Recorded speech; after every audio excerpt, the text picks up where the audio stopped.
ความรักความห่วงใยความปรารถนาหวังดีกับบุคคลอันเป็นที่รักนั่นแหละที่เหตุให้พวกเฮา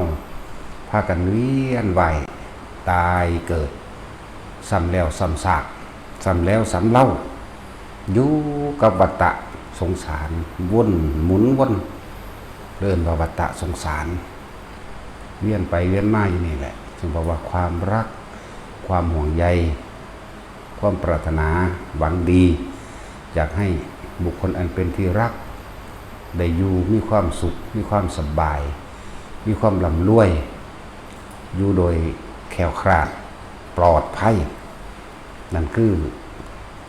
กลไกของการเวียนว่ายตายเกิดกลไกของความบรุของอวิชชาตัณหาอุปาทานความบรุอวิชชาหรือว่าความคิดดีเรียกว่าปุญญาภิสังขารบุญก็คือบุญนั่นแหละปุญญาภิสังขารก็เลยคิดดีมีความหวังดีปรารถนาดีอย่างให้บุคคลอันเป็นที่รักมีความฐานะกำมันคงบ่เก็บไข้ได้ป่วยบ่ถูกข่มเหงและรังแกเลื่อนว่าปุญญาภิสังขารอยากให้อยู่โดยสุขสงบดีบัดนี้ในอปุญญาภิสังขารมาถึงความคิดต่างๆ มันบ่เป็นไปดังที่ตัวเองคิดไว้ก็เลยสู้ว่ามีคนมาคอยทำลายรังแกเบียดเบียนเอาเปรียบความคิดบ่ดีก็เลยแทรกซ้อนมาจากความหวังดีนั่นแหละจากบัลละเลื่อนว่าอปุญญาภิสังขารนั่นก็จึงบอกว่าพวกเฮาบ่ฮู้ความลึกความซ่อนเร้นความที่มันฝังเข้าไปในความรู้สึกของเฮาในความรู้สึกของเฮาก็อยากให้บุคคลอันเป็นที่รักที่เคารพที่รักที่เคารพหมายถึงปู่ย่าตายายมารดาบิดาลุงป้าอาอาวผู้มีพระคุณสั้นๆแหละที่รักที่หวงแหนหมายถึงลูกเมียผัวตลอดทั้งหลานเหลนในตระกูลมีความห่วงหามีความปรารถนาจึงมีการวางแผนอยากให้เขามีฐานะที่มั่นคงมีอาชีพที่ดีเลี้ยงตัวเองได้บ่โดนคนอื่นรังแกข่มเหงนี่แหละในฐานะผู้เป็นมารดาบิดาพ่อแม่ย่อมอดทนลำบากหาเงินส่งลูกเรียนใช่ป่ะล่ะส่งลูกเรียนเฮ็ดได้เบิดทุกอย่างเหมือนกันเพื่อสิอยากให้บุคคลอันเป็นที่รักที่ห่วงที่หวังดีมีความมั่นคงในชีวิตนะก็เลยต้องยอมลำบากอดก็ได้ทนก็ได้กล้าก็ได้กลัวก็ได้ใช่ป่ะล่ะนั่นแหละจงบอกว่าพวกเขานี่ถูกสิ่งเหล่านี้หลอกลวงมาตลอดแต่เพราะว่าอย่างเพราะว่าเขาบ่คิดถึงความตายอันเป็นที่สุดของการเกิดเป็นคนที่สุดแล้วแม้จะรักปรารถนาหวังดีเพียงใดก็ตามสุดท้ายแล้วก็ต้องจากกันคือความตายเป็นยังคือให้ระลึกนึกถึงความตายเอาไว้มั่งนี่คือธรรมชาติสิให้เฮาเห็นหลากลึกแห่งความจริงในการกระทำบางอย่างอย่างเช่นเฮามีความรักหวงแหนผู้หญิงกับหวงแหนผัวหวงแหนลูกผู้ชายกับหวงแหนเมียหวงแหนลูกเหมือนกันด้วยมีการลักก็มีปล้นก็มีสำหรับผู้ชายก็ดีหรือผู้หญิงกับปล้นใดคือกันมีการขโมยมีเหตุแปลในทางผิดพลาดนั่นบ่ล่ะลักปล้นจี้ม่อมเมาหรือโกหกหลอกลวงเพื่อจะให้ได้มาซึ่งทรัพย์สินเอามาบำรุงเลี้ยงครอบครัวอันเป็นที่รักของตนปล้นจี้ฆ่าคิดว่าเขาสิจับบ่ได้ในขณะที่ความโลภมันบังตามันสิบ่เห็น ความผิดที่ต้องได้รับโทษทั้งโลกก็คือเขาจับไปขังคุกเสียหน้าเสียตาหรือว่าได้เป็นที่ยอมรับของสังคมบางครั้งก็รอดได้เห็นบ่บางคนก็รอดไม่ได้แต่ว่าโทษโดยทั้งท่านเรียกว่ากรรมบ่มีทางรอดนี่แหละจึงบอกว่ากรรมนี่ยุติธรรมเสมอให้ผลบ่ผิดคนอีกบ่อาจสามารถแพ่งบ่แพ่งได้เลยถ้าว่าให้นึกถึงความตายเอาไว้มั่งเวลาเฮาสิเฮ็ดอันใดอันหนึ่งที่มันเป็นความโลภบังตาที่มันเป็นการรังแกข่มเหงเบียดเบียนทำร้ายซึ่งกันและกันเพื่อเอามาบำรุงเลี้ยงบุคคลอันเป็นที่รักผู้ยิ่งกับปนจีขาหลักใดคือกันป้ายยาทั้งสี่เห็นบ่ล่ะหรือใส่ม่านยาต่างๆในการอยากได้ทรัพย์สินของผู้อื่นที่บ่ชอบทำมาบำรุงเลี้ยงครอบครัวของตนผู้ชายก็เหมือนกันนั่นแหละมาตั้งกันเลยถ้าเฮ้าแล้วนึกถึงความตายเอาไว้มั่งแล้วเฮ้ามาสั่งสมธรรมะมาสั่งสมมีเรื่องว่าสั่งสมอริยทรัพย์เอาไว้มั่งทรัพย์ของบุคคลผู้ไม่เบียดเบียนเรื่องว่าอริยทรัพย์โจรลักไปไม่ได้ดิอริยทรัพย์ปล้นไม่ได้กี้ไม่ได้โกหกหลอกลวงตบทรัพย์เอาไม่ได้เรื่องว่าอริยทรัพย์ทรัพย์ของบุคคลผู้ไม่เบียดเบียนคนมาสะสมในตัวเองไว้ทุกมือฝึกไปเรื่อยฟังไปเรื่อยเดี๋ยวมันก็สิเข้าใจเองหรอกตอนที่บ่ท่านได้ถึงธรรมตอนที่บ่ท่านได้เข้าใจธรรมะความจริงของชีวิตนี่อาจจะว่าถ้าบ่หาสิได้กินบ่ถ้าบ่เฮ็ดสิได้บ่เหมือนว่าล่ะนั่นแล้วคนเห็นแก่ตัวคนบ่รับผิดชอบมันจะบอกแปลงสี่เด้นี่คือคนบ่ทันได้ถึงธรรมนั่นแหละจึงบอกว่าค่อยๆแทรกซึมเข้าไปเรื่อยๆแน่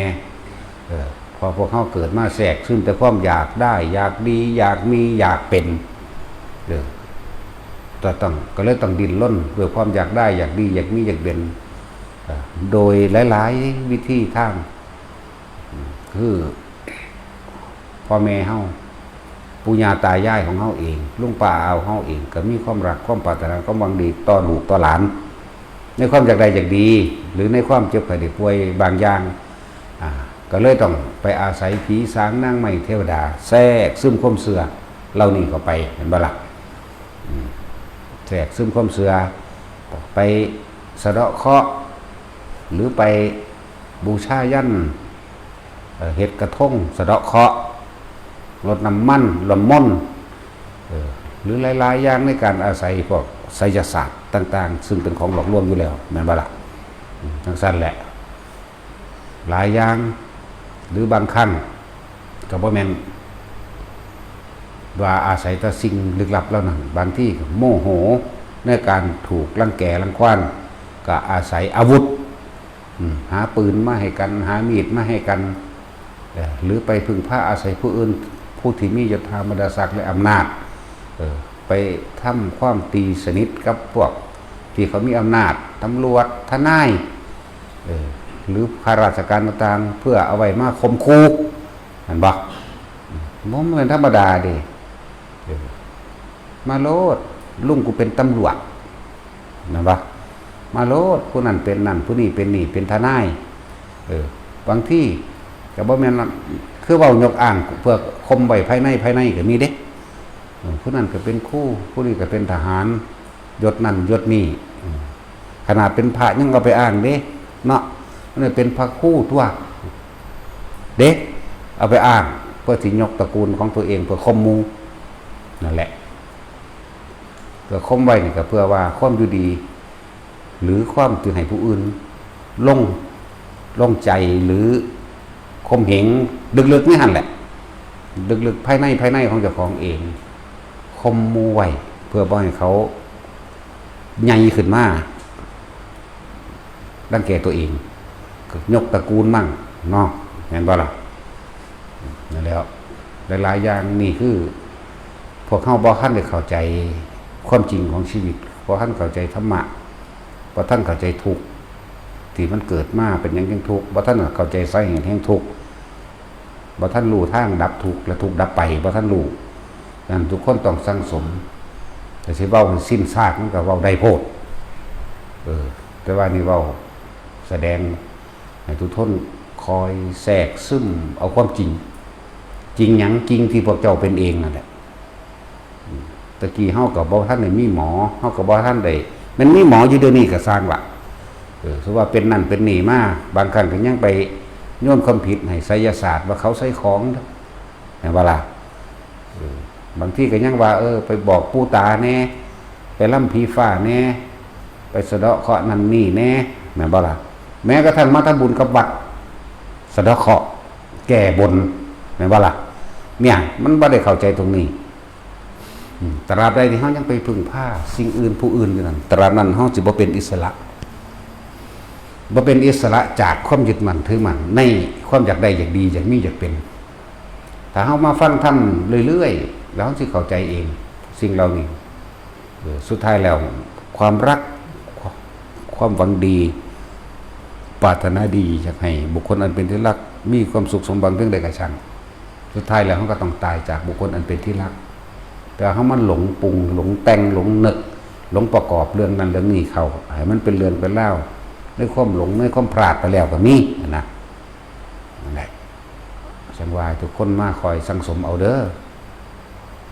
สิตัดเลยทีเดียวมันบ่เข้าใจดอกเห็นบ่ล่ะบ่ท่านได้เข้าใจ จึงบอกว่าถ้าเฮามีความรักและมีความห่วงใยและหวังดีจริงๆให้เอาความเมตตาให้เอาธรรมะให้เอาสิ่งเหล่านี้มาเป็นเครื่องครองเรือนความรักที่ขาดความเมตตาเป็นหลักลึกมันสิต่างกันเด้ความรักของทั้งโลกคือรักใคร่พอใจในรูปในรสในกลิ่นในเสียงเด้ถ้าคนมี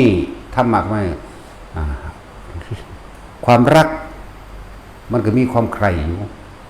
แต่ว่าใช้ความใคร่รูปรสกลิ่นเสียงนั้นให้มีความเมตตาเป็นหลักลึกหรือเรียกว่ากามคุณให้ใส่กามตัวนี้เป็นคุณแน่จากเวลากามมาคุณบ่แม่นกามมาโทษกามมาโทษเบิ่งเอามึงมักผู้อื่นบ่กูบ่ได้มึงก็บ่ผู้อื่นก็บ่ได้กูฆ่ามึงเห็นบ่ล่ะอันนั้นเรียกว่าความรักตัวนั้นเป็นเก็บเอาไว้เพื่อสนองตัณหาตนเท่านั้นนะบ่ซั่นมันก็แม่นเรื่องธรรมดาเรื่องจังซี่เพราะสัตว์ทั้งหลายมันว่าแต่เกิดเพราะเรื่องเดียวนี่แหละหนักที่สุดความรักใคร่พอใจในกามใช่บ่ล่ะความใคร่อยากในกามคำว่าเสพนี่เสพโดยอารมณ์นี่คิดนึกตึกตองโอ้ยมีแต่แนวดีๆเกิดขึ้นอารมณ์ในใจเจ้าของเองว่าวิวอยู่ในความรู้สึกของเจ้าของเองจากว่าล่ะตอนที่มันรักอยู่ก็สิว่ารักอยู่ใคร่อยู่พอใจอยู่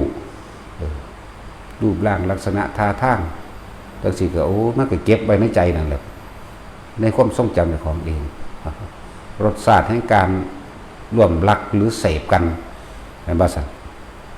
รูปรสกลิ่นเสียงมันตราตรึงในจิตวิญญาณเฮาเองจิตในความใคร่และครวญและคิดวิญญาณในความรู้สึกจากเวลาอยู่ในจิตวิญญาณและว่าอยู่ในจิตวิญญาณเฮาเองนั่นแหละแม้นสิที่นี่โดยความหวังครอบครองไว้สนองตัณหาตนเองเอาไปมากเกิดการระแวงก็มีบัดเขาบอกกับไผก็บ่ได้สว่าผู้หญิงไปบอกกับผู้ชายแน่จักหน่อยนั่นทะเลาะกันเด้ทะเลาะกันบ่ไว้ใจกันทะเลาะทุ่มเถียงตบตีกันหวงไว้เจ้าของเองนั่นแหละสัตว์โลกเป็นสัตว์สังคมมันก็ต้องมีการคบค้าสมาคมกันเป็นธรรมดานั่นแหละแต่เรื่องจังซี่ก็มีนะมียกตัวอย่างเอาไปมาแม้กระทั่งว่าผู้หญิงบอกกับผู้หญิงก็บ่ได้ถึงขั้นนั้นเด้บ่แม่นธรรมดาเด้เรื่องแปลกๆคือเย็นก็บักแหลนี่แหละเนาะอีเย็นก็ขี้ร้า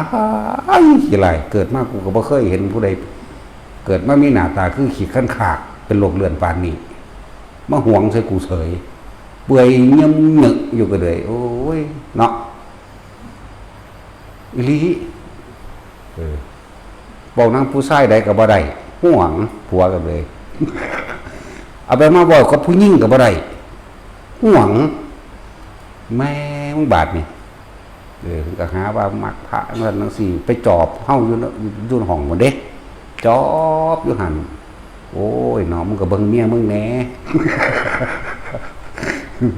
โอ้ยข้างคกเป็นโรคเลือดน้ำยางเหลืองก็ออกย่อยยางอยู่ผู้ใดเคยเห็นมันอยู่บ่ จังซั่นแล้วขี้ขันขากนะเขียนขากเป็นขี้เหือนธรรมดาบ่ เอาไปมาเว้าน้ำไผก็บ่ได้เว้าน้ำผู้หญิงก็บ่ได้หวงหอดผู้หญิงมันบ่แม่นความรักอันนั้นเรื่องสั้นแหละมันโลกจิตวิปริตวิปลาสไปแล้วนะ นี่แหละมียกตัวอย่างยกตัวอย่างคนอยู่ในนี่แหละเอาไปมาเลยบ่ถึกหมู่จักคนเลยบ่ให้มาซ้ำ โอ้ยเนาะนั่นแหละมันก็บ่เบิ่งเนาะเมียมึงก็เลย จะข้างคกเป็นโรคเลือดบ่พวกเจ้าตะปุ่มตะปั๊มบิดเบี้ยวเด้เนาะมันเป็นแต่เป็นคืนขิวก็อย่างนี้เด้ เวลามันหอมกันดมกันไหมเนาะตาสินจะว่าบ่นั่นตาสินก็ยังว่าเป็นตะคืน เป็นตะคืนเป็นตะขิวเหม็นกว้านถุงยางจูดไหม ถุงยางจูดพี่น้ำตะมงหุงไหม ตัวอย่างหัวตัวนี่ยกตัวอย่างเด้อนี่แหละก็คือกันหัวเพิ่นก็หัวอังก็สั่นโอ้ยแหละอดตอดอยู่ตั้งกันเลย เป็นเกือบอยู่ด่าเขาฝาก คุณนายเด็กตั้งแต่เพิ่นมาหวงเมียเพิ่นได้สั่นโว้ยผัวเพิ่นก็คืออันหมาเน่านี่ดอกซึมซึอยู่จากบ้านฝั่งหมาเฒ่าแม่หมาเฒ่าเป็นขี้เหือนพร้อมซึมซึอยู่แล้วก็สิเป็นแย้มๆคือพอเป็นขี้เหือนมันแตกไปกินนะตัวสิก่อน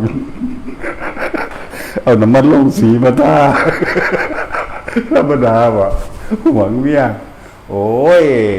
เนาะก็ว่าแม่งสงบ อดตอดอยู่แต่ที่บ่เบิ่งอีหยังเนี่ยเนาะกูกับผู้งามก็ดอกกูกับสมกับผู้งามๆนี่แหละเว้ยเนาะแต่สิน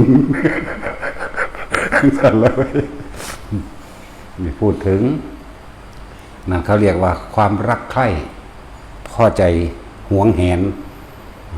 ที่จะครอบครองไว้สนองตัณหาตนเองเขาสิเขามาหาธรรมเขาสิเขามาจังสิบ่ได้ปานบักกูอยู่ผู้เดียว2คนกับอันเมียเพิ่น คนดูเป็นรอยบางนี่คือจังคนเป็นรอยจังสิแม่นบ่ล่ะห่วงโอ้ยเนาะเดี๋ยวนี่พูดถึงว่าความรักใคร่พอใจในรูปในรสในกลิ่นในเสียงหวงแหนเอาไว้เพื่อสนองตัณหาตนเองอันนี้มันขาดหลักลึกแห่งความเมตตาจากบ่ล่ะมานำกันอยู่เสมออยู่กับบ่มาแต่ว่าคืออันนั้นมากับมาหวงกันมาผิดกันเว้านำผู้ใดก็บ่ได้เอาไปเว้านำหมาก็บ่ได้ ห่วงหอดหมายันเมียนไปเซิ่งหมา ทั้งสั้นแล้วนี่แหละคือว่าความรักที่ขาดหลากลึกมีเมตตาเป็นพื้นฐานเรียกว่าล่ะหวงไว้สนองตัณหาตนเองขาด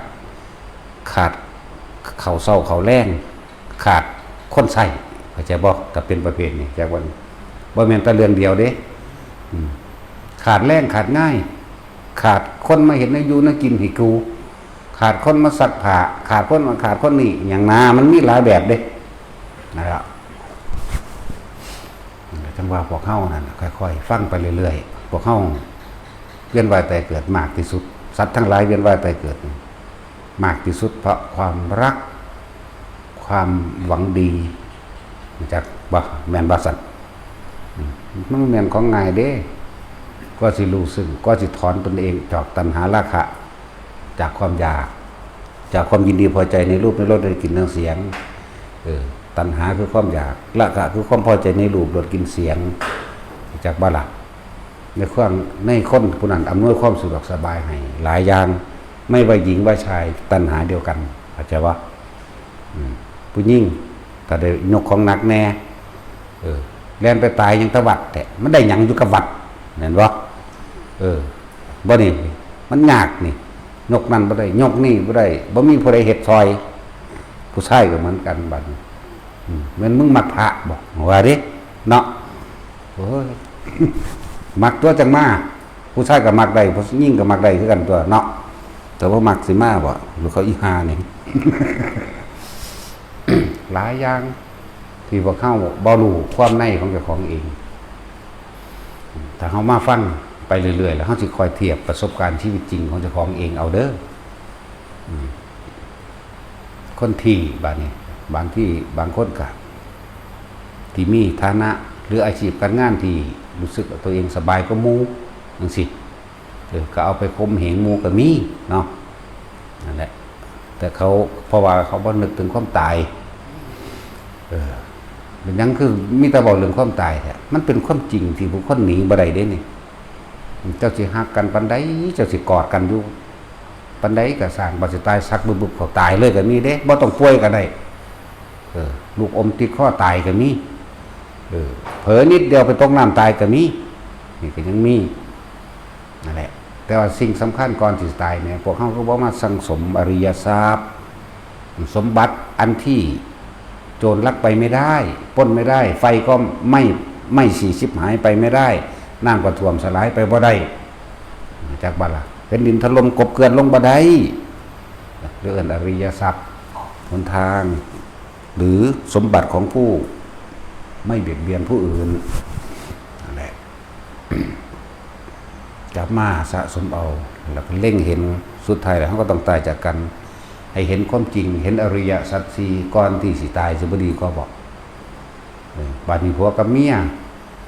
พ่อแม่ลูกหรือบุคคลเป็นที่รักเคารพนับถือปุญญาตาง่ายก็ค่อยๆชักจูงชักชวนแนะนำด้วยความเมตตาบ่เป็นใส่ตัณหาเด้แต่ใส่ตัณหามันสิบังคับกันหวังดีหูอยู่หวังดีห่วงใยเข้าใจอยู่ความตายจากบ่ล่ะแต่ว่าสิใส่อารมณ์ใส่ตัณหาของเจ้าของเองผู้เมียจากให้ผัวมากกับบังคับผัวผู้ผัวจากเมียกับบังคับเมียผู้ลูกมีความเข้าใจดีอยู่กับอยากบังคับพ่อแม่กับโซโคหักหรือพ่อแม่บังคับลูกสิ่งเหล่านี้ต้องรู้ขึ้นมาด้วยตนเองเฮาแต่ว่าเฮาก็อาศัย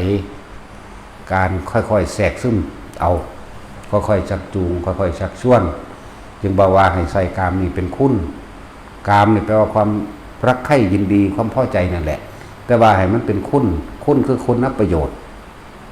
ประโยชน์ทั้งกายประโยชน์ทั้งใจก็ว่าไปนะประโยชน์ทั้งใจนั่นแหละถ้าสิว่าเรื่องธรรมะก็ดีให้พวกเข้ามาค่อยๆฝึกหัดหรือศึกษาทำความรู้แจ้งเห็นจริงตามความเป็นจริงเหตุทั้งหลายที่สัตว์เป็นไว้แต่เกิดเพราะความไม่รู้คิดดีทำดีหวังดีเรื่องใดกระทางสุดท้ายก็ตายในความคิดดีหวังดีบางครั้งก็มีการคิดร้ายและทำร้ายนี่อวิชชาเป็นปัจจัยมันเกิดสังขารสามปุญญาภิสังขารคิดดีหวังดีแล้วก็ทำดีบ้างอปุญญาภิสังขารก็ซ่อนเล้นเมื่อเขาไม่ไปตามที่ตัวเองปรารถนาหวังดีสาบแช่งเด้เข้าใจว่าล่ะนั่นแหละสาบแช่งเด้ขนาดพวกที่เฮาหักแต่แท้ก็ดีลองเบิ่งโลดมึงตกไปลกมุกใหม่ก็ว่าดิแม่นบ่ล่ะนั่นแหละยังสั่งยิ่งรักยิ่งชักสาบแช่งหักกระดูกอะไรก็ล่ะยังสั่นเด้นั่นแหละเพราะว่าในความหวังดีความบ่หวังดีก็หวังดีนั่นแหละแต่ว่า อารมณ์ความบ่พอใจแช่งชักหักกระดูกเคยสาบแช่งลูกหรือสาบแช่งบุคคลที่เฮาหักนั่นแหละแต่มีนั่นบ่ล่ะและเรียกว่าเนยชาพิสังขารความเข้าใจผิดคิดว่ากูหวังดีกับมึงแล้วก็สร้างหรือว่าบ่หวังแล้วก็แทรกซึมด้วยก่อนแช่งชักหักกระดูกนี่แหละว่าเนยชาพิสังขารเป็นปัจจัยมันเกิดวิญญาณหมายถึงรับรู้อารมณ์ความรู้สึกมันเข้ามาเต็มที่ของมันแล้วเวลาเฮามีความรู้สึกดีกับเขานั่นแหละนั่นบ่แต่ว่าเขาบ่เป็นไปดังนั้นเริ่มมีความรู้สึกบ่ดีในขณะนั้นเปลี่ยนปุ๊บปั๊บปุ๊บปั๊บนี่เปลี่ยนปุ๊บปั๊บปุ๊บปั๊บอารมณ์เฮาพอเกิดจากความคิดจึงเรียกว่าสังขารก็คิดปรุงแต่งประกอบกันขึ้นให้มันเป็นเรื่องเป็นเล่าจังสั้นมันจังซึมลงมาบาดนี้ตัวบันทึกคือตัววิญญาณแต่จะบาลารับรู้ความรู้สึกในความพอใจกับไม่พอใจแต่อุเบกขานี่หายากนะบ่นี่แหละวิญญาณจึงเป็นปัจจัยมันเกิดนามเวทนาสัญญาสังขารอย่างเรียกว่านามประกอบกันขึ้นเป็นเจตนากรรมได้สำเร็จลงแล้วเมื่อมีนามมีอารมณ์แล้วพบมันเกิดจะวันต้องไปเกิดเป็นรูปร่างลักษณะของบุคคลสัตว์จากวันนี้นี่แหละเหตุปัจจัยของสัตว์ทั้งหลายที่เป็นไปแต่เกิดอาศัยความรักใคร่พอใจนี่แหละมากที่สุดเลยความรักความใคร่ความพอใจความปรารถนาความหวังดีความห่วงใยเนี่ยแต่เขาไม่ทำไปดังที่ตัวเองแนะนำโมโหแม่นบาลบาปนี่แหละมันอยู่ในทุกคนเลยมันอยู่ในทุกคนบ่ได้อยู่หม่องอื่นเลยนี่อะไรเป็นหนังมันจังเกิดจังตายจังเวียนจังไหวกลับไปกลับมาฆ่ากันก็มีเป็นคนรักก็มีเป็นคนเกลียดก็มีเป็นศัตรูเป็นคู่อาฆาตมันมีอยู่ใส่ล่ะนั่นแหละที่บอกว่ามารผู้มีฤทธิ์คือความคิดของเราเองนั่นแหละสัตว์ทั้งหลายไปเกิดหรือว่าได้น้ำได้รูปถือว่าเกิดเป็นคนก็มีตาหูจมูกลิ้นหัวหนึ่งแขนสองขาสองซ่อมหัวใจเกิดขึ้นตัวจิตวิญญาณมาปฏิสนธิกับปฏิสนธิสู่หัวใจนั่นแหละจากบาลักนั่นแหละออกจากท้องมารดาบิดาแล้วก็เกิดตาหูจมูกลิ้นกายขึ้นมาพอมันมีตัวรับรู้แห่งความรู้สึกแล้วคือใจตาก็เลยเป็นที่จำภาพรับภาพหูเสียงนั่นแหละรูปรสกลิ่นเสียงบาลักบัดนี้นั่นแหละตาหูจมูกลิ้นกายใจเป็นเหตุเป็นใจให้เกิดผัสสะเห็นปั๊บสั่งปั๊บเห็นปั๊บพอใจปั๊บนี่เฉยๆนี่ยากอยู่เด้บ่ล่ะหูก็เหมือนกันฟังเรื่องนั้นเรื่องนี้ได้ยินปั๊บตัดสินล่ะผิดถูกล่ะพอใจแล้วบ่พอใจล่ะนั่นแหละเป็นจิตใจมันเกิดผัสสะมันเชื่อมกันเด้บ่ได้เป็นทอดเด้สิบอกให้เทียเดียวรวบเลยเด้นี่หมายถึงความรู้สึกเดียวบึ๊บเข้ามาโลดนะรวบเลยผัสสะเป็นปัจจัยเกิดเวทนาบ่ล่ะตาเห็นปุ๊บสั่งปั๊บหูได้ยินปั๊บสั่งปั๊บพอใจปั๊บบ่พอใจปั๊บนี่แหละจึงว่าเวทนามี3สุขเวทนาคือความพอใจทุกขเวทนาไม่พอใจบ่ต้องไปเอาอื่นไกลเอาคนที่เฮาหักคือลูกเฮานี่บ่ล่ะมื้อนี้มันสอบได้ที่1โอ้ยดีใจนั่นพอใจบ่ล่ะไปอาบน้ำไม่ละยาวกินข้าวละบละเดียวนั่นน่ะห้วยมันเป็นแมวแนวใดนั่นน่ะความบ่พอใจเกิดเลยเห็นบ่นี่ในคนเดียวนั่นเท่าหยังความรักความหวังดีความห่วงใยเข้าใจบ่ล่ะนี่มันสร้างอารมณ์อยู่เรื่อยๆปั๊บนี่นั่นในคนผู้เดียวนั่นแหละดีใจในมือเดียวนั่นแหละมันเลิกเรียนมาดีใจมันเอาผลสอบมาให้เบิ่งโอ้สอบได้ที่1นั่นแล้วบัดมันก็เล่นไปตามภาษามันทั้งนี้ห้วยมันอยากให้มันกินเขาไปกินเขาไม่ละอันนั้นอันนี้แม่แต่งไว้อยู่หันอยู่นี่เดี๋ยวเล่นเกมอยู่หันไปเด้อเขาทั้งอยากปิดไฟนอนทั้งอยากนั่นอยากนี่หัวศูนย์เลยบัดนี้นั่นเห็นบ่พอใจไม่พอใจปุ๊บปั๊บอยู่มองนี่แหละที่ว่างจิตเป็นกลางวางบ่ได้เพราะบ่ทันอยู่จักทับนั่นแหละจึงเป็นปัจจัยเกิดเวทนาหมายถึงความรู้สึกที่พอใจและไม่พอใจแต่อุเบกขาไม่ค่อยมี เข้าใจว่าล่ะเวทนาจึงเป็นไปเกิดตัณหาคือความอยากให้เป็นแบบนี้เข้าใจว่าล่ะนี่ตัณหาจึงเป็นปัจจัยมาเกิดอุปาทานคือยึดอย่าบอกว่าโดยแยกออกให้อีกแนวตัณหาแต่คนนั้นมีความอยากอยู่กามตัณหาภวตัณหาวิภวตัณหาอันนี้เพิ่นแยกสำหรับการที่จะไปเกิดอะไรว่านี่ไปเกิดในกามตัณหามีสวรรค์มีมนุษย์เดรัจฉานเปรตสุรกายนรกนี่ภวตัณหาหมายถึงภพอันเป็นรูปภพนะวิภวตัณหาก็อย่างความไม่พอใจนี่มันซึมอยู่ในนี่มันเดิมจะว่าหลักความบ่พอใจวิภวตัณหาอันนี้ยังสันทรายอยู่ในยังสันทรายอยู่ในกรรมภพหรือรูปภพอยู่ได้อันนี้บ่ทันได้ไปเมืองอื่นเด้นี่วิภวตัณหาคือมันบ่พอใจในตัณหานั่นแหละมันบ่พอใจในที่แรกคือพอใจว่าลูกสอบได้ต่อมาบ่พอใจแล้ว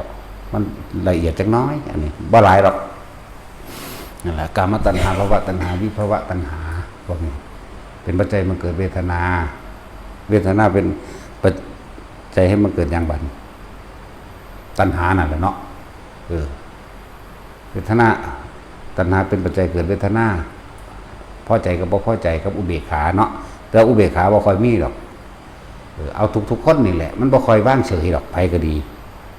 เฉยอยู่มีแต่เฉยแบบถ้าว่ากูซื่อๆได้ล่ะห่างเทื่อเขามาเว้าอันมึงเป็นตาสั่งบ่กูซื่อๆได้ล่ะตั้งแต่ก็สั่งได้หั่นเนาะบ่พอใจเห็นบ่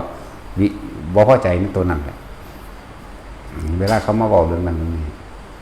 จริงๆเด้อันนี้กูซื่อๆอยู่ตั้งแต่อิจฉาเขาใกล้ตายหรอกปากว่าซื่อๆนะจังหวะตัณหาจึงเป็นปัจจัยมาเกิดอุปาทานสิ่งที่ยึดมั่นถือมั่นเอาไว้ในความรู้สึกอุปาทานมี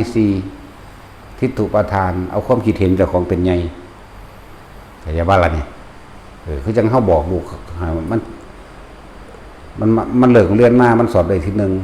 มันเอามาเกรดมาอ่านต่อมามันก็เล่นบ่กินข้าวบ่อาบน้ำบ่ไปนอนนั่นว่าก็เลยเอาความคิดเห็นแสดงออกมาทั้งปากนั่นว่าเราเว้าไปนั่นเวลาไปนี่เวลาแล้วก็ว่าทิฏฐุปาทานยึดเอาความคิดเจ้าของเป็นไงจากศีลพจตุปาทานจากการได้ยินได้ฟังได้รู้ได้เห็นได้เป็นมาจังสิว่าได้เป็นมาเนี่ยคือจังว่า2 ทุ่มต้องปิดไฟนอน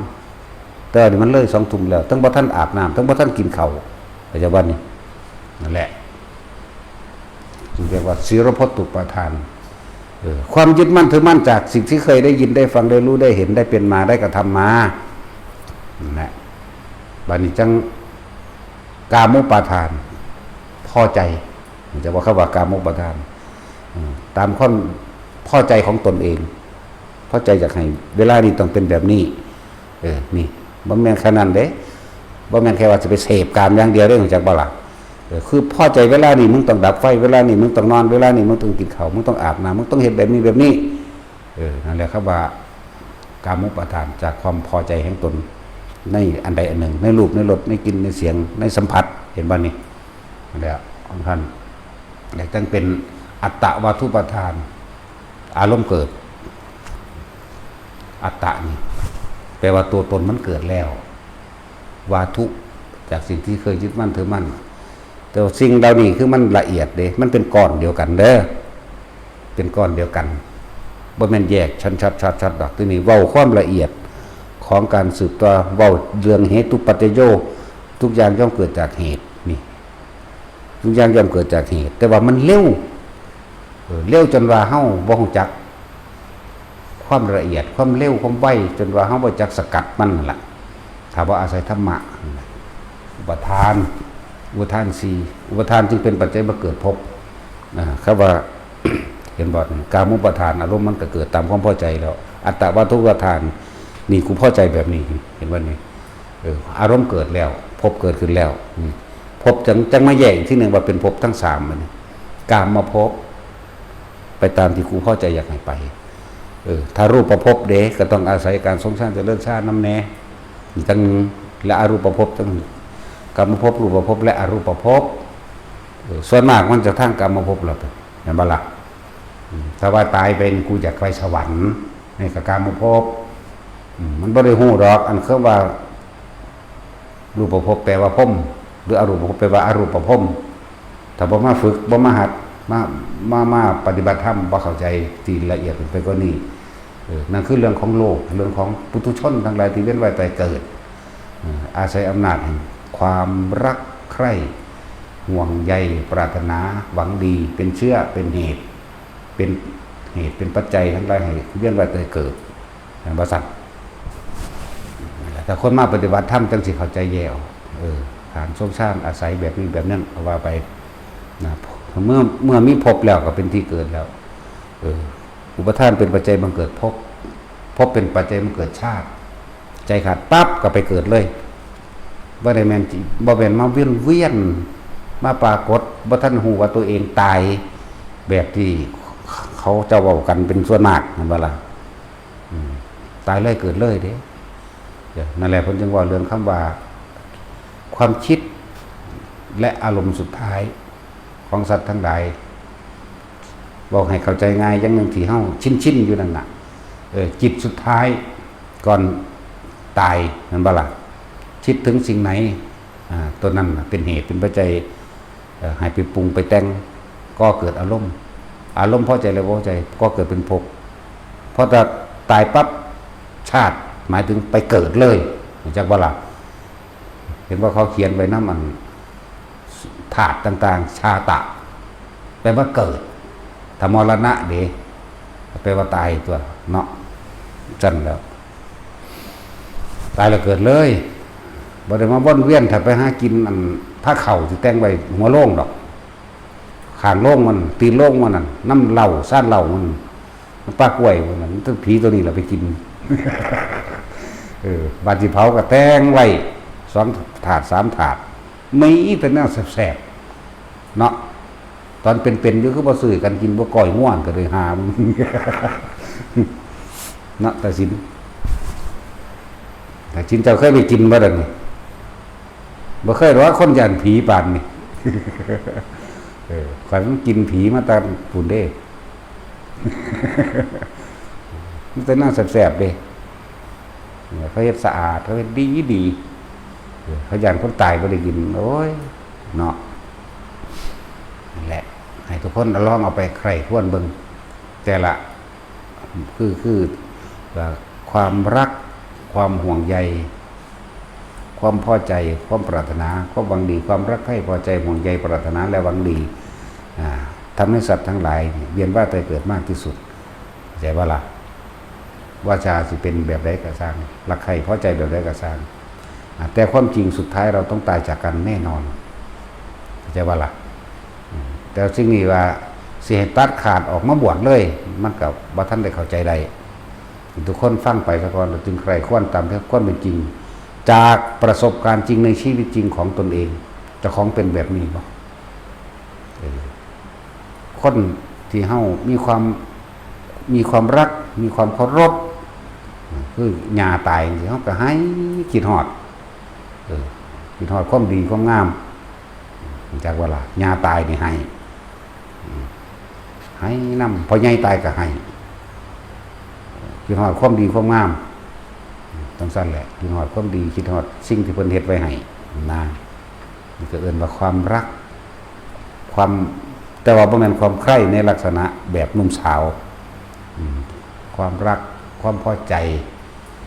ความห่วงใยความปรารถนาความหวังดีเลยเกิดกลายเป็นความอาลัยมันบ่มีผู้ใดอยากให้พ่อแม่ปู่ย่าตายายเจ้าของตายดอกเห็นบ่ต้องให้เพิ่นอยู่จังซั่นแหละนี่เพราะบ่เข้าใจว่าการเกิดกับการตายเป็นของคู่กันการเกิดจึงเป็นของการเกิดคือการเริ่มตายเนาะการพบคือการเริ่มจากการเกิดก็คือการเริ่มตายนั่นเกิดกับตายมันมานำกันไหมมันประสันพบกับจากมันก็มานำกันคนเฮาถ้าบ่จากกันเป็นจากกันเป็นนี่แหละไปทำงานเพราะว่าหยังครอบครัวยากจนเนาะตัดสินไปทำงานเมืองนอกอดเอาคิดฮอด ก็ความห่วงใยความหวังดีบ่ล่ะคิดฮอดเมียก็คิดฮอดส่วนลูกบ่ค่อยคิดฮอดปานใดหรอกนั่นว่าตัดสินจะต้องยอมรับดิจะคิดฮอดหิเมียบ่ได้จะบ่ได้คิดฮอดปานใดลูก จักว่าเนาะแต่เขาว่าโอ้ยไม่เยี่ยมอีหลาก่อนอีนั่งก่อนแม่นบ่บ่แม่นแม่มันพุ่น แม่นว่าซั่นแล้วจังซั่นตัวนั้นแหละการเกิดมันก็เริ่มนำอันนี้รู้จักบ่ล่ะแต่ละคนเริ่มนำตัวนี้แหละกามราคะเห็นบ่พวกเฮาสวดกันอยู่มื้อนี้ก็ดีราคะขีณาโทสะขีณาโมหะขีณานี่แม่นบ่ซั่นไฟหยังสิเร่าร้อนเท่ากับไฟแห่งราคะราคะคือความยินดีพอใจในรูปในรสในกลิ่นในเสียงแม่นบ่ละบาดมันจะเกิดเป็นโทสะเมื่อไม่ได้ดังใจเด๋โมโหสูญขึ้นพึ่งนั่นแหละเถียงทะเลาะกันเพื่อจะเอาชนะในความเห็นของเจ้าของเด้คนเถียงกันนั่น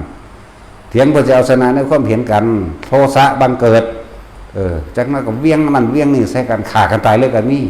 นั่นแหละโมหะขี้นากันเลยไฟคือราคะไฟคือโทสะไฟคือโมหะนี่ฆ่ากันตายไปมันสั่งสมลงในอารมณ์เหรอเหมือนว่ากรรมสำเร็จแล้วเด้ท่านจิตเจตนาที่แรกเจตนาอย่างหนึ่งมันก็ยังเปลี่ยนไปเลยเห็นบ่เจตนาอยากให้เขาเข้าใจเลยเอาความเห็นเจ้าของเป็นไงเลยอธิบายแล้วก็ยกเหตุผลจากสิ่งที่ได้ยินได้ฟังมาเป็นตัวอย่างจะให้เขาลงความเห็นเจ้าของจากการได้ยินได้ฟังจากการได้รู้ได้เห็นมาจากการได้เป็นมาบ่ล่ะเขาบ่ฟังถึงศูนย์ที่มันฆ่ากันซ้ำแล้วแต่จังหวัดทิฏฐุปาทานเอาความเห็นแต่ของเป็นไงนี่เพราะว่าหยังเพราะว่าอยากให้เขายอมผู้นี้ก็มีความเห็นเป็นไงผู้นี้ก็มีความเห็นเป็นไงผัวกับเมียมีความเห็นเป็นไงของไผของมันบ่ร่วมกันเนาะเลยต้องยกตัวอย่างของไผของมันมาอ้างใส่กันตามอารมณ์พอใจนั่นแหละอัตตวัตถุประทานเกิดแล้วความรู้สึกเกิดแล้วบัดนี้พบเกิดได้ตอนนั้นหมุนปั๊บอย่างรวดเร็วจนนับบ่ได้ง่ายมันเหมือนธรรมดามันเป็นแสนๆบ่ได้เจ้าบ่ฮู้ซื่อๆเด้ว่าความเร็วของภพเกิด1นาทีนี่เท่าใดแสนเท่าใด300,000ภพพุ่นธรรมดาบ่ไม่แม่น1นาทีจักหรือ3วินาทีบ่และจื้อบ่ได้แล้วเท่าใดก็สร้างหัวมันดอกแต่ว่าแน่นอนไอ้ความเอาความเห็นเป็นไงใส่กันนี่กูก็มีความเห็นถูกเจ้าของนั่นแหละถูกใจเจ้าของนั่นแหละเป็นบ่มีก็มีความเห็นถูกเถียงกันได้ฆ่ากันก็มีมันลงบางที่ก็ลงแบบบ่พอใจนั่นแหละลงแล้วไปนะลงแบบบ่พอใจกันก็มีแม่นบ่ล่ะเป็นนักสั้นนั่นแหละนี่ให้ทุกคนเห็นโทษแห่งความคิดนึกปรุงแต่งแสวงหาในความอยากได้ดังใจเด้อให้เห็นโทษมันคือการเกิดการคิดนึกปรุงแต่งแสวงหาเพื่อในความอยากได้ดังใจนั่นแหละเฮากำลังสร้างภพปุ๊บหมุนอยู่ว่าซั่นเพิ่นเอิ้นวัฏฏะสงสารคำว่าวัฏฏะไปว่าหมุนไปว่าวนไปว่าเวียนสงสารมาจากคำว่าสังขารนั่นเองความคิดที่หมุนเวียนเปลี่ยนไปเข้าใจว่าล่ะมีแต่ความคิดที่หมุนที่เวียนอยู่ในอันเก่านั่นแหละบ่ไปมื้ออื่นดอกทั้งโลกก็เวียนว่าแต่เกิดหาของเก่านั่นแหละจึงถามพวกเจ้าบางที่เห็นหรือยังความยินดีความพอใจหรือความสุขที่พวกเจ้าหาพ่อหรือยังที่พวกเข้าเกิดมานี่หาอยู่นี่แหละเหมือนแต่ชาติที่แล้วเหมือนกันกับเมื่อวานนี้เปรียบเทียบชาติที่แล้วดุจดังเป็นเมื่อวานนี่เฮายังเห็นหน้าบ้านได้แล้วเห็นว่าตื่นขึ้นมาเมื่อไม่เฮาก็ไปเห็นหน้าอันเก่าเพราะว่ามันเห็นบ้านได้แล้วดำหน้าเครื่องให้นั่นบ้านได้แล้วเนาะปลูกพักหรือขุดแปลงพักน้ำพักตัวนั้นบ้านแล้วเมื่อไม่มันก็ไปเห็นไหมมันเกิดไหมเนาะแต่คุณจักว่าช่วงในระยะที่เขานอนหลับเหมือนคนตายเด้จึงเปรียบเทียบว่าชาติที่แล้วดุจดังเมื่อวานถ้าทำงานยังไม่เสร็จก็ต้องกลับขึ้นมาหาของเก่าคือหยังปรารถนาสุขนั่นเองเข้าใจว่าละบาดเพราะความปรารถนาสุขนั่นแหละความทุกข์จิตนึกตามดุจดังเงา แต่เขาไปเห็นความคิดเจ้าของในตัวนี้ก็ยากอยู่เด้ที่สิออกจาก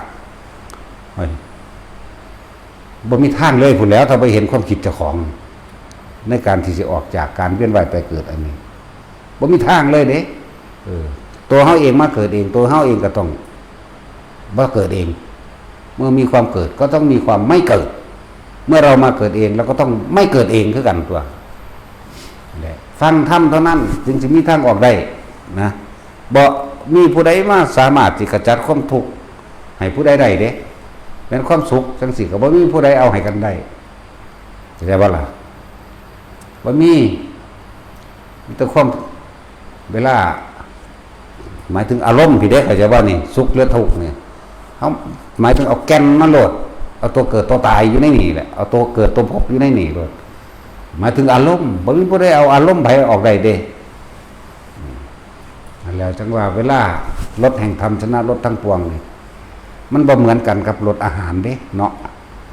ผู้เวลาเฮาฝึกหัดเข้าไปสู่ความปราบปลื้มปิติปัสสติใจผ่อนคลายสว่างก็รู้ในตนเด้บัดนี้เฮาจะเอาความเห็นเจ้าของไปอธิบายเขาฟังเนาะจากสิ่งที่เป็นมานี่ได้เห็นบ่นี่ทิฏฐุปทานหมายถึงเอาความคิดของเจ้าของศีลพัตตุปทานจากคำได้ยินได้ฟังได้รู้ได้เห็นได้เป็นมาไปอธิบายตามคือพอใจนี่อยากให้ผู้นี้รู้นำเห็นนำแล้วก็เลยว่าบางที่เฮาแนะนำธรรมะกับลูกก็ตามใส่อารมณ์เนาะกับผัวกับเมียก็ตามหรือกับญาติกับพ่อกับแม่ก็ตามอย่าใส่อารมณ์แต่ว่าให้มีหลักดึกของเมตตาซ่อนเล่นเอาไว้มันต้องมีกุศโลบายจักบ่ล่ะโกหกเพื่อให้สำเร็จประโยชน์ในทางที่ไม่เบียดเบียนทำร้ายยิ่งเรียกว่ากุศโลบายพระสันติสิว่ากุศลธรรมาประโยชน์ที่มันเป็นกุศลประโยชน์อกุศลธรรมาหมายถึงสิ่งที่บ่เป็นประโยชน์บ่เป็นไปด้วยความเบียดเบียนพร้อมเห็นบ่ล่ะอยากจะให้ทุกคนเอาเมตตาเป็นหลักลึกหาวิธีอยู่หั่นแหละมื้อนี้บ่ได้มื้อนึงก็เอาอย่างนึงมื้อนึงก็เอาอย่างนึงถ้าเฮาผู้เป็นลูกไปสอนพ่อสอนแม่สอนผู้เฒ่าบ่ได้เด้สอนปู่ย่าตายายของเจ้าของเองบ่ได้เขาสิมองเฮาหักก็เกิดเข้าใจว่าล่ะเฮาก็ให้ผู้อื่นเอาตัวเนาะให้ผู้อื่น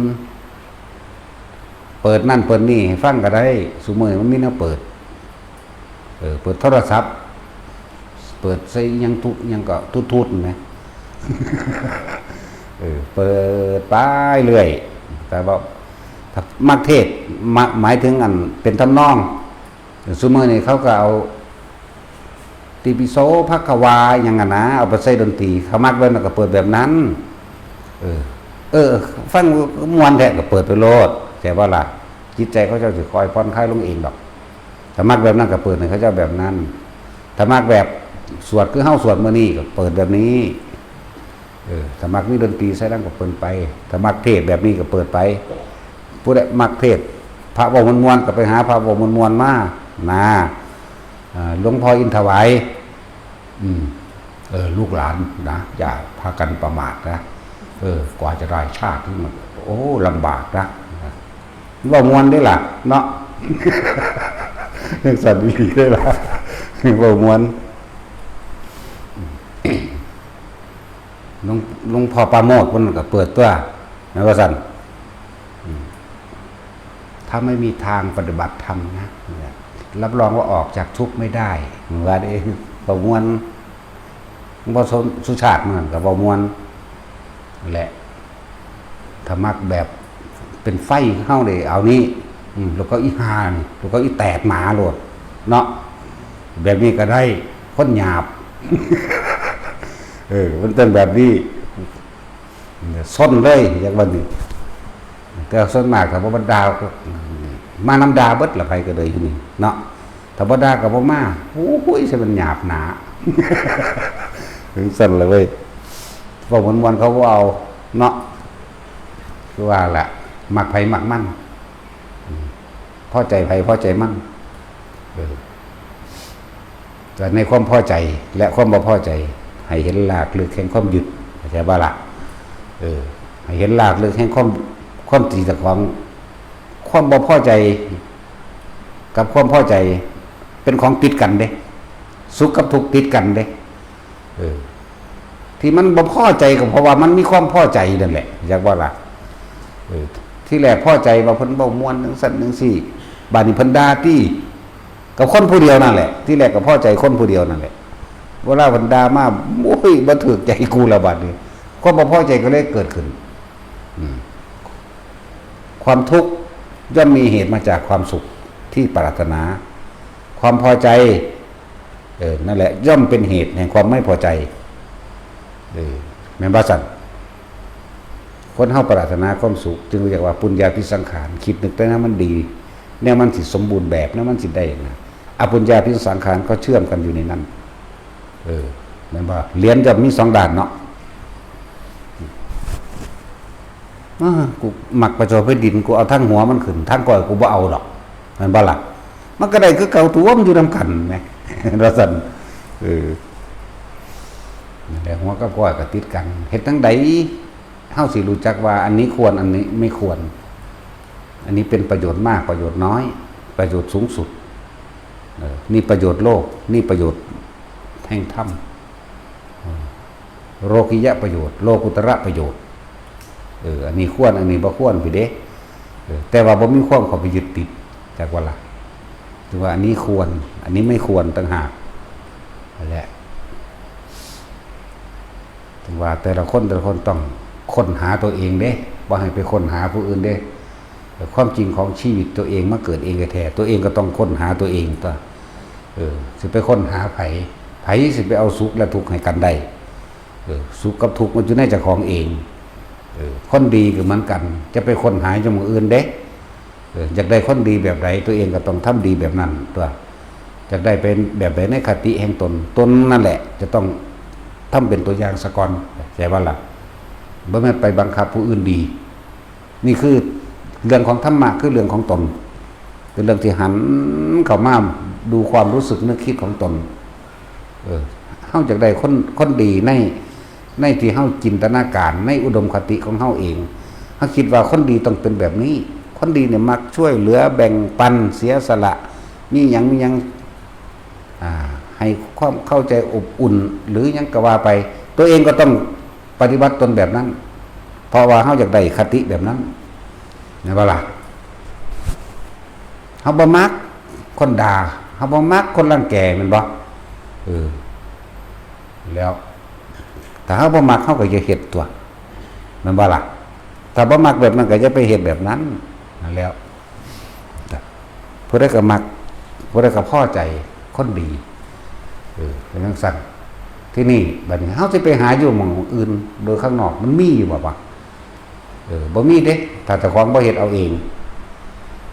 เขือนกันล่ะครับเฮาต้องการพระแบบใดเฮาก็ต้องทำตัวเป็นตัวอย่างเป็นพระแบบนั้นผู้หญิงก็เป็นพระใดผู้ชายก็เป็นพระใดบ่จำเป็นต้องไปว่าผู้อื่นดอกบ่ฮู้ยินบ่เพิ่นว่าปัจจตังเวทิตโพวินยูหิติมันคือมีหิติตาสิน นั่นแล้วเป็นสิ่งที่ควรน้อมนำเข้ามาหาตัวเองด้วยนี่อาจจะบ่ล่ะนี่น้อมนำเข้ามาจะไปหาตีผู้อื่น จะไปหาตำหนิผู้อื่นตำหนิเจ้าของนี่แหละจึงจะเป็นบัณฑิตใช่บ่ล่ะ ตำหนิเจ้าของแก้ไขเจ้าของซะอันใดที่มันไปเดือดร้อนเสียหายชีวิตทรัพย์สินและผู้อื่นแต่ว่าไปเสือกไปตำหนิผู้อื่นว่าเขาบ่ดีอย่างสันสุสีถ้าอยากได้คนดีตัวเองนั่นแหละทำตัวเองเป็นคนดีก่อนมาล่ะอยากได้พระดีตัวเองก็ทำตัวเองเป็นพระดีก่อนมันมีหลักสูตรอยู่ได้ล่ะเนาะพุทธเจ้าสอนไว้เบิดเอาเด้คนดีปฏิบัติจังใดมหาปุริสธรรม7มื้อนี้มันก็มีหลักสูตรอยู่แล้วมีอีหยังแน่ล่ะเป็นผู้มีความกตัญญูน้อมเข้าไปสู่คุณของมารดาบิดาปู่ย่าตายายและผู้มีอายุเคารพญาติผู้ใหญ่ในตระกูลเอื้อเฟื้อเกื้อหนุนกับญาติในตระกูลไปนี่เพิ่นเอาดับต้นแน่เพิ่นก็ยังเอาเข้ามาในตนซะก่อนดับต้นมันก็ดีบ่ล่ะ ชอบให้ทานช่วยเหลือและแบ่งปันผู้อื่นเดี๋ยวนี้จึงออกจากผู้อื่นไปอยู่แล้วเหตุความตนดีแล้วมันก็ออกไปหาผู้อื่นแบบนั้นรักตนเช่นไรมีความเมตตากับตนเองเช่นไรก็ย่อมมีความเมตตาและรักผู้อื่นเช่นนั้นถ้าเรารักตัวเองจริงๆแล้วเราก็เนี่ยเราจะไม่ทำร้ายใครเลยตัวนี่มันก็เริ่มออกจากตนเห็นบ้านี่มหาสัพพุริสะถ้ำ7ก็ดีมองเห็นสิ่งนี้เป็นโทษหรือสิ่งนี้เป็นประโยชน์4-5-6ไปแล้วเห็นบ้านี่เราช่วยเหลือแบ่งปันทั้งสั้นตัวมีความเคารพอ่อนน้อมมีปิยวาจาหมายถึงคำเบาอ่อนน้อมถ่อมตนบ่คือเฮาเด้บ่ถ่อมตนได้กูเย่อยิงจองหองพร้อมสักกะยะเลยทั้งคนละสากเรียกว่านั่นแหละ อยากได้แบบใดก็เฮ็ดเอาแบบนั้นนะแม่นเว้าอยู่นี่ก็แม่นอยากได้แบบใดก็บ่แม่นอยากเป็นจังซี่เด้มันเป็นเองอันนี้ มันเป็นเอาเองเด้อเมื่อวันความอยากแล้วมันก็เป็นเอาเองจังว่าล่ะบ่แม่นว่ามันอยากบอกแบบนี้แล้วเว้าเด้มันเป็นตามเหตุมันตัวอย่างประสันเป็นตามเหตุมันเด้จึงมีปัจจัยให้เป็นแบบนี้ เหตุมันเมื่อคือยังว่านั่นแหละเป็นธรรมดาคือเด็กน้อยเขาถามเด็กน้อยมาถามคนถามว่าหลวงพ่อเขารังแกผมเขาตีแต่ผมบางนั้นใหญ่บ่ใหญ่อยู่มึงสูงมันบ่ได้บ่มึงตีมวยเป็นบ่มึงออกกำลังกายเด้อ ออกกำลังกายดีๆขาไว้ของแข็งแรงแล้วซ้อมมวยแต่บ่มีคู่มวยอยู่ในทางออกมันก็เบิ่งใน YouTube นั่นแหละว่าเฮ็ดทำเขาว่าถ้ากล้าว่าสู้ได้ก็ตีแมงโลดนี่เฮาก็เป็นแบบนั้น มันเป็นเหตุแบบนั้นแต่ใจว่าล่ะถ้าร่างกายอ่อนแอก็เฮ็ดให้ของแข็งแรงตัวเมื่อเจ้าของแข็งแรงกล้าว่าสู้ได้ก็สู้เพื่อปกป้องตนเองแต่อย่าไปข่มเหงคนอื่นของเฮานี่ทำแค่เพื่อปกป้องตนเองนึงเด้ไม่ได้เอาความแพ้มาเป็นอาฆาตไม่ได้เอาความชนะมาเป็นความเกรงกาจเด้เราทำเพื่อปกป้องตนเองเท่านั้นเพื่อเหตุการณ์สงบเพราะโลกทั้งหลายก็เป็นแบบนั้นของบางอย่างก็ต้องเฮ็ดแบบนั้นนั่นแหละเมื่อเฮาถูกรังแกข่มเหงดูเขาประสบการณ์ก็มีทำให้จิตใจของเฮามันเข้มแข็งขึ้นเด้เห็นบ่ล่ะตะกี้เฮาเอาความอ่อนน้อมถ่อมตนก็ใส่แล้วเนาะแต่ว่ามันบ่ฟังคมข้นว่ะ เพราะว่าคนนั้นแปลว่าวุ่นวายอยากได้ดังใจมาสั่งเฮาเฮ็ดแบบนั้นเฮาเฮ็ดแบบนี้โดยที่เขาบ่เข้าใจในความจริงในธรรมในหลายๆอย่างแล้วกูฟาดแมงคือกันตัวบัดนี้เดี๋ยวนี้บ่บ่ต้องห่วงเลยกูด่าแมงเบิด สั่นแหละบ่ได้เอาแพ้บ่ได้เอาชนะดอกได้นี่ก็เลยเพื่อเกิดความอยู่กันได้บางคนก็ต้องอาศัยไล่ๆใส่มันจังเศร้ามันบ่มึงไล่มากูไล่ไปก็เศร้าแต่เฮาบ่ได้บ่คือคนที่บ่มีธรรมะโดยความจริงใจเด้เขาอ่อนแอรังแกข่มเหงได้เท่าไหร่ไม่เลิกยิ่งซ้ำๆยิ่งซ้ำยิ่งเติมกับผู้นั้นไปเลยตลอดเด้แม่นบ่ล่ะแต่ว่าเฮาต้องพระพวะให้เขาออกไปได้แล้วปุ๊บเฮาก็บ่ได้ติดตามเป็นรังแกข่มเหงจากบ่ล่ะนั่นแหละเป็นลักษณะนั้นธรรมดานั่นแหละคือมโหสถพระมโหสถนั่นแหละเพิ่นบ่ได้รังแกข่มเหงไผแต่ว่าเพิ่นก็ป้องกันตัวเองแต่มันก็มีคนตายอยู่หั่นแหละนะโอ้ยลอยกว่าเมืองพุ่นเนาะมาสู่กับคนเมืองเดียวแต่ว่าเพิ่นคือสามารถได้นะนั่นแหละเพิ่นอยากเรียนรู้แนวมื้อนี้ก็ไปฝึกเพิ่นเอาบัดนี้ก็เรื่องธรรมะอ่ะเหมือนกันศึกษาธรรมดีแล้วเรียนจบป.เท่าใดก็สร้างป.เท่าเก่าอย่างนักธรรมเอกจังซี่บ่แม่นว่าเอาไปหาทำลายผู้อื่นเด้บ่ล่ะอันเขาเอิ้นคนพาลแล้ว บัณฑิตพาลบัณฑิตขี้โกรธยกแต่โทษคนอื่นพวกบัณฑิตขี้โกรธคอยแต่จะผิดและให้โทษกับบุคคลผู้อื่นอันนั้นก็เรียกคนพาลแม้จะมีความรู้มากมายเพียงใดก็ช่างแต่ความรู้นั้นหาได้ทำประโยชน์อะไรกับคนอื่นไม่แม้กระทั่งตนเองสุดท้ายมันย้อนขึ้นมาหาตะของบ่ย้อน อ่านแต่ว่าเจ้าของจบปทนั่นจบอันมศนั่นหรือจบปริญญานั่นก็ว่าไปนั่นแหละสุดท้ายมันก็เอามาทำลายตนเองแต่ถ้าสร้างประโยชน์มันก็เป็นประโยชน์ต่อตนเห็นบ่ล่ะเมื่อสร้างเอาไปจับผิดผู้นั้นหาตั้งแต่จับผิดแล้วสุดท้ายแล้วก็ตัวบ่เลยบ่ฮู้ความผิดของตนหลายอย่างอยู่ดอกที่พวกเฮาต้องเรียนรู้ธรรมะจริงๆคือประสบการณ์จริงของเจ้าของเด้มันบ่ได้อยู่ในหนังสือตำราเด้เห็นไหมล่ะแต่ว่าก็ต้องอาศัยตำราและอาจารย์ถ้าบ่มีผู้แนะเฮาก็บ่รู้คือกันอาจารย์ใหญ่ของเฮาคือไผก็พระพุทธเจ้าตอนนี้เฮาบ่ทันพระพุทธเจ้าก็อยู่ในตำราแหละพระพุทธเจ้าก็ดีครูบาอาจารย์ทั้งหลายแหละก็เพิ่นไปกับหมู่พระสงฆ์ผู้เพิ่นสืบทอดมานั่นแหละแต่บ่มีหมู่ภิกษุสงฆ์บวชสืบศาสนามานี่พระไตรปิฎกสิมีอยู่บ่นี่บ่มีบ่อยคนมาอ่านเอาไปแต่มาหาอันตำหนิพระสงฆ์องค์เจ้าดอกมันบ่ล่ะเขาลืมจุดนี้มั้งเนาะในหลายๆอย่างที่เราให้ฟังมานี่คือเฮาศึกษาแล้วเฮามาปฏิบัติตนเองเด้เฮาบ่ได้เอาไปปฏิบัติผู้อื่นเข้าใจบ่ล่ะเมื่อประโยชน์ตนได้แล้วมันก็คอยเอาไปหาประโยชน์ผู้อื่นคำว่าประโยชน์นี่บ่แม่นประโยชน์แบบโลกเด้ประโยชน์ทางโลกคือสนะเป็นที่หนึ่งเห็นบ่ล่ะเอาเปรียบหมู่เขายกย่องว่าเก่งเด้ประโยชน์โลกเป็นแบบนั้นเด้ส่วนธรรมะนี่ละอาสวะละความของเกี่ยวละอารมณ์ที่บ่ดีออกได้เมื่อตัวเองเป็นเช่นใดแล้วนี่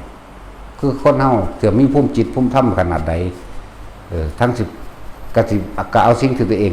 เป็นนั่นแหละออกมาแสดงออกมานำออกมาเว้าแม่นบ่ล่ะจังซั่นมันเบิ่งออกอยู่ดอกคนที่อวดอ้างยกตนว่าตนเองมีความรู้แต่ว่าเว้าด้วยลักษณะคมเว้าด้วยลักษณะของรู้แต่ว่าเป็นความเป็นจริงในชีวิตเหมือนกับคนที่มีครอบครัวอยู่หรือบ่ทันได้บวชเว้าเรื่องนิพพานพวกเจ้าสิเชื่ออยู่บ่นิพพานอย่างนั้นนิพพานอย่างนี้คันถึงเวลาไปรับลูกกันไปอยู่จังซี่แหมเชื่ออยู่บ่เอาแน่มันก็ตาก็เห็นอยู่แม่เนาะเอาแล้วบัดผู้เขาออกมาจังซี่คนธรรมดาเทศจังซี่นิพพานดับอย่างนั้นดับอย่างนี้เพิ่นไปใส่หนี้ธนาคารอยู่ห่างอันนั่นบ่ล่ะหลายอย่างอยู่เด้ก็มายุ่งมายากนำการอยู่การกินพระเพิ่นเที่ยเดียวจังซี่นะคือว่านั่นแหละแล้วแต่ไผแต่เราสิ่งเหล่านี้น่ะคือว่าหลายๆคนอยู่ดอกที่เขาออกมาแสดงธรรมแม่นบ่ล่ะนิพพานดับอย่างนั้นนิพพานดับอย่างนี้แต่คนตัวเองจริงๆน่ะคนบ่อยากได้เด้มันจังสิออกมาจังสิได้มันนั่นแหละบางคนก็ขายธรรมแม่นว่าซั่นขายธรรมะขายความรู้ต่างๆที่จดจำมาในพระไตรปิฎกขายว่าซั่นบางคนก็บ่ได้ขายแบบลักษณะนั้นแต่ว่าขายสินค้าเอาแสดงธรรมแล้วก็โฆษณาขายสินค้าจังซี่นะเหมือนกันกับหนังขายยาเนาะลักษณะนั้นนี่เว้าให้ฟังบ่ได้เว้าให้ไผเข้าใจบ่ล่ะจะเป็นธรรมดาการทำมาหากินก็เลี้ยงชีพเลี้ยงกายเห็นบ่ล่ะเนี่ยเขาก็บ่ได้ว่าเด้ล่ะหังว่าอยู่นี่แหละว่าคิดเอาเองตัวแล้วถ้าไผสิยึดบ่ยึดได้ล่ะนิพพานดับอย่างนั้นดับอย่างนี้เขาเดี๋ยวเขาศูนย์ใส่เขาก็มีนะมันสิเป็นแต่นิพพานอยู่บ่อยแบบนั้นนะอะไรหลายอย่างนี่คือที่เว้านี่เป็นให้ทุกคนไปคิดเอาเองเด้ทุกคนไปเบิ่งเอาเองว่าน่าเชื่อหรือบ่น่าเชื่ออีหยังก็แล้วแต่เถอะเฮาก็อาศัยตำราและอาจารย์นั่นแหละฟังให้เป็นประโยชน์ก็เป็นเด้ฟังให้เป็นโทษก็เป็นเด้นั่นแหละคืออาจารย์จากบ่ล่ะอาจารย์ก็คือสิ่งที่เข้ามากระทบกระทั่งเฮาเองนั่นแหละอาจารย์ที่ดีที่สุดอารมณ์เจ้าของเองความคิดเจ้าของเองกับสิ่งที่ตัวเองไปรับมาไปฟังมาไปเห็นมาแต่ว่าเฮาสิขจัดออกแนวใดและตำราและอาจารย์เขาก็ต้องอาศัยมันนั่นบ่ล่ะแต่ประสบการณ์นี่แหละของจริงแล้วก็ที่แต่ความก็สิ จะยึดหรือบ่ยึดนี่นะเราฟังในความเชื่อถือในความน่าเชื่อถือในความให้เห็นตามความเป็นจริงนั่นแหละหลายคนทั้งผู้หญิงทั้งผู้ชายนั่นแหละที่เทศอยู่ซุมื้อนี่ก็เลยเนาะมันเป็นตาเสืออยู่ว่าซั่นเสืออยู่บางอย่างก็ฟังให้ได้ประโยชน์ก็ได้บางอย่างเฮาบ่รู้เฮาก็ได้ความรู้จากเขาแต่ว่าล่ะฟังให้เป็นโทษก็ได้ทำเป็นโทษเพราะว่าอย่างมันบ่ลงกับความเห็นกูเนาะบ่ให้ยึดจักอย่างได้ก็จะบ่มี จักบ่สัพเพธัมมานารังอภินิเวสายะฟังให้เป็นประโยชน์ก็เป็นฟังให้เป็นโทษก็เป็นแต่สิ่งทั้งหลายทั้งปวงไม่ควรเข้าไปยึดมั่นถือมั่นว่างความเห็นให้เบิดอย่าเสียดายความคิดอย่าไปสรุปความเห็นว่าผิดว่าถูกว่าจริงนั่นแหละก็เป็นจังซั่นตัวคือจังครูสอนอยู่ประถมหรือมัธยมหรือมหาลัยก็สร้างครูในระดับนี้แต่ว่าผู้เป็นลูกศิษย์ไปเป็นนายกเข้าใจว่าล่ะนี่ไหมพ่อเข้าใจว่านี่ผู้ลูกศิษย์ก็ไปเป็นนายกบ่ได้แม่นจังซั่นดอกเฮาก็เลยว่าอาศัยตำราและอาจารย์ทั้งหลายเหล่านั้นมาเป็นครูสอนตนเข้าใจว่าล่ะบ่จำเป็นต้องว่าผู้นั้นต้องบรรลุดอกผู้นั้นต้องอรหันต์ดอกสอนธรรมะก็ดีเหมือนกันกับครูสอนมหาลัยปริญญาเอกนี่แหละก็ลูกศิษย์ได้เป็นนายกเขาก็ว่าถึงตำแหน่งสูงสุดทั้งโลกแล้วอันบ่ล่ะมันซั่นแหละสิไปดูถูกครูผู้สอนก็บ่ได้เด้นั่นแหละมันซั่นแหละเฮาก็อาศัยอันตัวนั้นนี่ก็เหมือนกันฟังให้เป็นโทษก็เป็นฟังให้เป็นประโยชน์ก็เป็นเข้าใจบ่ล่ะทุกสิ่งทุกอย่างขึ้นอยู่กับเฮาเองเด้บ่ได้ขึ้นอยู่กับตำราและอาจารย์เด้บัด แต่ว่าก็ต้องอาศัยตำราและอาจารย์แม่นบ่ล่ะนิพพานมันเป็นของยากและของง่ายเด้จะว่ายากก็เหมือนง่ายจะว่าง่ายก็เหมือนยากแต่เฮาคิดเอาคิดเท่าไหร่ก็ไม่รู้เนาะ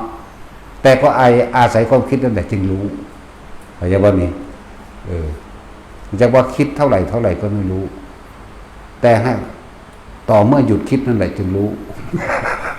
งงปะสมควรแล้วแหละสิงงกันเนาะเอาสบายท่าน